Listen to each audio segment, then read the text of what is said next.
Welcome back to my channel. আশা করি তোমরা সবাই খুব ভালো আছো আর আমিও ভালো আছি। আবার একটা নতুন ভিডিও নিয়ে চলে আসলাম, তো আশা করছি তোমাদের ভালো লাগবে। প্লিজ তোমরা ভিডিওটাকে স্কিপ করো না।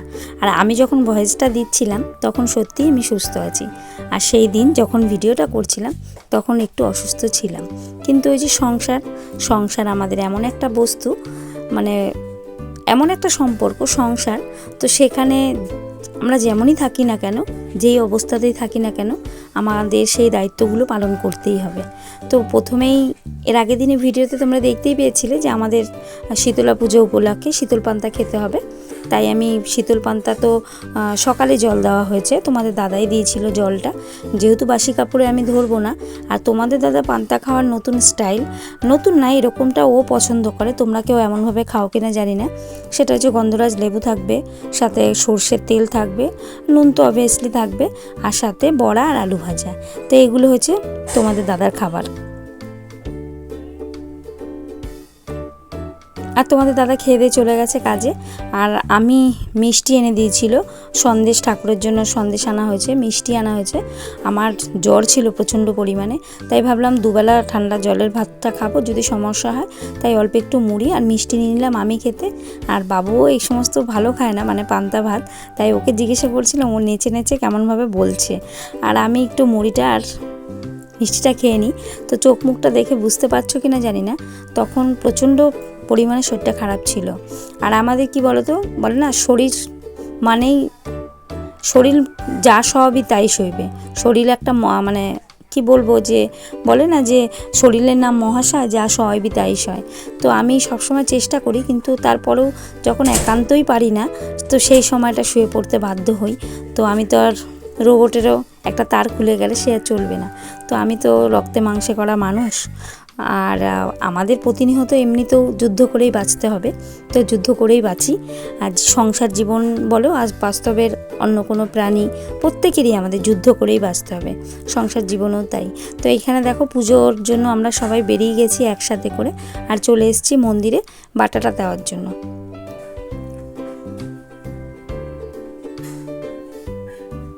আর একটা কথা তোমাদের না বলে পারছি না, মানে তোমাদের দাদা আজকে সকালবেলা, আমি তো ভিডিওগুলো করতে পারিনি, আমি ঘুম থেকে উঠে, মানে সারা রাত তো ঘুম হয়নি, 6টার সময় ঘুম এসছে আমার, বুঝতেই পারছো 6টার সময় ঘুম এসছে। তো সেই সময়টা তোমাদের দাদা উঠে বাসন মাজা, ঘর ঝাড় দেওয়া, এগুলো সব তোমাদের দাদাই করেছে। আর সত্যি কথা যেটা কি বলতো, একটা সাংসারিক ঘরের স্ত্রী তার স্বামী এমনটা হোক, এটাই কিন্তু চায়, যে সব সময় তাদেরকে করতে হবে না এই কাজগুলো, কিন্তু যখন প্রয়োজন, সে যখন অসুস্থ, তার পাশে তার স্বামী থাকা, এটা, বা তার যখন প্রয়োজন তার স্বামী তার পাশে থাকা, এটাই কিন্তু একটা মেয়ের কাছে অনেকটা। সত্যি আমি ভীষণ খুশি যে এটুকু আমার জন্য অন্ততপক্ষে ভেবেছে বা ভাবে।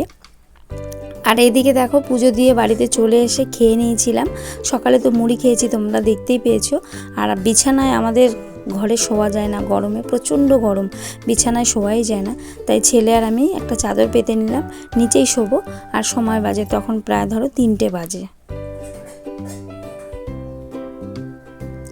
আর তারপরে তো সকালবেলা শরীরটা বললামই খুবই খারাপ ছিল। তো বিকেলবেলাও যে পুরো ঠিক হয়ে গেছে তা না, কিন্তু যথেষ্ট মনে হচ্ছিল যে না, আমি কাজগুলো করতে পারবো।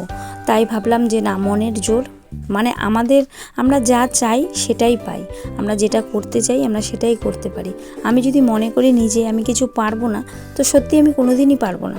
আর আমি ভাবলাম যে হ্যাঁ পারবো, আমি যাই। তো এই কারণে চলে এসেছি আমি কাজে, যে না, যে কাজগুলো আছে, আমি সকালে যেতে পারিনি শরীর খারাপের জন্য, কিন্তু এখন যখন একটু ঠিক আছি তো আমি কাজটা করেই নিই। আর কাজ থেকে এসে একটুও দেরি করিনি, জামা কাপড়টাও ছাড়িনি, তাহলে দেরি হয়ে যাবে। ভাবলাম যে আগে চালটা একটু জলে ভিজিয়ে রাখলে ভাতটা ভালো হবে, তার কারণে আগে একটু চালটা ভিজিয়ে দিলাম। রাতে রান্না করতে হবে, সকালে তো রান্না না করে বেঁচেছিলাম, কিন্তু আজকে তো এই বেলা তো আর হবে না, এই বেলা তো রান্না করতেই হবে। তো কি রান্না করব, বেশি কিছু করব না রাতের জন্য, শুধু তার জন্য অল্প কিছুই রান্না করব। আর এই বালতির মধ্যে জলটা চুবিয়ে রাখার কারণ কি জানো, এমনিতে জলের ড্রামের জলগুলো কিন্তু প্রচণ্ড পরিমাণে গরম হয়ে যায়, প্লাস্টিক যেহেতু। আর এই চাদরটা কাচবো বলে রেখেছি, তাই চাদরটাকে গুটিয়ে রেখে দিলাম। আর আজকে গ্যাস দিয়ে গেছিলো দুপুরবেলা, কিন্তু জায়গা মতো সিলিন্ডারটা রাখা হয়নি। আমাদের ঘরে জায়গা খুব অল্প, তাই আমাকে এইভাবে যদি জিনিসগুলো না রাখি তাহলে সমস্যা হবে, তাই আমি এভাবে রেখে দিলাম। আর তোমরা যদি যাদের ঘরে ফ্রিজ নেই, আমার মতো পরিস্থিতি, তারা কিন্তু এমনি করে যে সিলভারের বালতি হোক, গামলা হোক কিংবা লোহার, এর মধ্যে কিন্তু জল রেখে তারপরে বোতল ভরে রেখে দিলে সেই জলটা কিন্তু অনেকটা পরিমাণে ঠান্ডা থাকে। আর যার জ্বালা কিংবা ফ্রিজ অন্য বা টিউবওয়েল আছে, তাহলে তো কোনো ব্যাপার না, আর আমাদের তো সেই জিনিসগুলো নেই, তো সেই কারণে আমি এভাবেই রাখি। আর তারপরে দেখো সারাদিনের যে জামা কাপড়গুলো ছিল, ঘর তো ওই যে বললাম, আর মানুষের কিন্তু আমরা যখন নার্সিংহোমে যাই বা হাসপাতালে যাই, আমাদের যে সেবিকা থাকে তারা কিন্তু আমাদের চারপাশটা পরিষ্কার রাখে। আমরা যতই শরীর খারাপ থাকুক, আমাদের বিছানা, আমাদের ঘর, এগুলো যদি পরিষ্কার থাকে না, তাহলে কিন্তু অর্ধেক শরীর খারাপ ভালো হয়ে যায়। আর এই জামা কাপড়গুলো অগোছালো ছিল দেখে আমার আরও বেশি মনে হয় অস্বস্তি হচ্ছিল, তাই ভাবলাম অবিলম্বে দেরি না করে হাতে কাজ নিয়ে বসে যাই। আর আমার ছেলে তখন অলরেডি ঘুমিয়ে পড়েছে, ও দুপুরবেলা ঘুমায়নি, তাই ওর ঘুম পেয়ে গেছিলো, ও তখন শুয়ে পড়েছিল। আর আমি এদিকে সমস্ত জামা কাপড়গুলো গুছিয়ে নিচ্ছি।